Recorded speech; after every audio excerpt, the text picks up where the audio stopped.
नमस्कार, मी सौ साधना सतीश डोंगरे.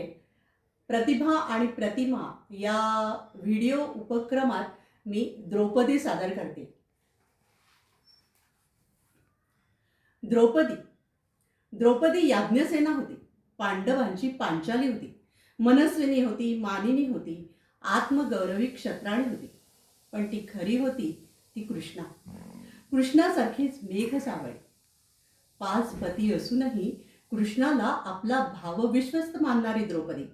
कौरव सभेच्या विटंबनेनंतर पेटून उठलेली द्रौपदी आणि कृष्णाचा आर्ततेने धावा करणारी द्रौपदी. धाव हरी पाव हरी सावरी मुरारी, धाव हरी पाव हरी सावरी मुरारी. सभोवतीचे आप्त सखिय जन, कुणी न करती दुःख निवारण. सभोवतीचे आप्त सखिय जन, कुणी न करती दुःख निवारण. लाज जीवाची तुला मुकुंदा, धाव पावरे आली विपदा. हे मूकपणे केलेलं आक्रंदन आणि लज्जा रक्षणानंतर कानावर रेंगाळणारी ती मुरलीची धून. त्या निष्प्राण अवस्थेतही होणारा फक्त कृष्णाचा आठव. नको मला वरदान कुणाचे, नको पितांबर अमरत्वाचे. एखादा दे चरण रजक्कण, करण्यास सार्थक जीवनाचे. ही भावार्थता मग द्रौपदीची जीवनगाथाच बनून गेली. ही भावार्थता आणि याच आर्तभावानं फाडलेलं अंगावरचं भरजरी वसन, हे वसन चिंधी म्हणून बांधताना जाणवलेलं स्वतःतलं हरवलेपण आणि याच हरवलेपणातून गवसलेली भगिनीची ही एक शरणांगत भूमिका.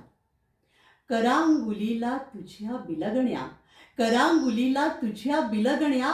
अधीर किती हे धागे, कृष्णा मी न फाडिले वस्त्र रेशमी. धावुनी तुझ्या मागे. तुझ्याहुनी का मूल्य अधिक हे वस्त्रालंकारांचे, तुझ्याहुनी का मूल्य अधिक हे वस्त्रालंकारांचे. शरीरही माझे सोलुनी तुझसी पांघरले मी असते. रक्त पाहुनी घाबरले मी, रक्त पाहुनी घाबरले मी. सुचतच नव्हते काही, वस्त्र स्वतःहून पुढे धावले, मुळीनच मागे राही. भाग्य उजळले या चिंधीचे, भाग्य उजळले या चिंधीचे. जे बिलगले तुझ्या बोटी, भाग्य जागले माझेही आणि तव नाम माझी ओठी, तव नाम माझी ओठी.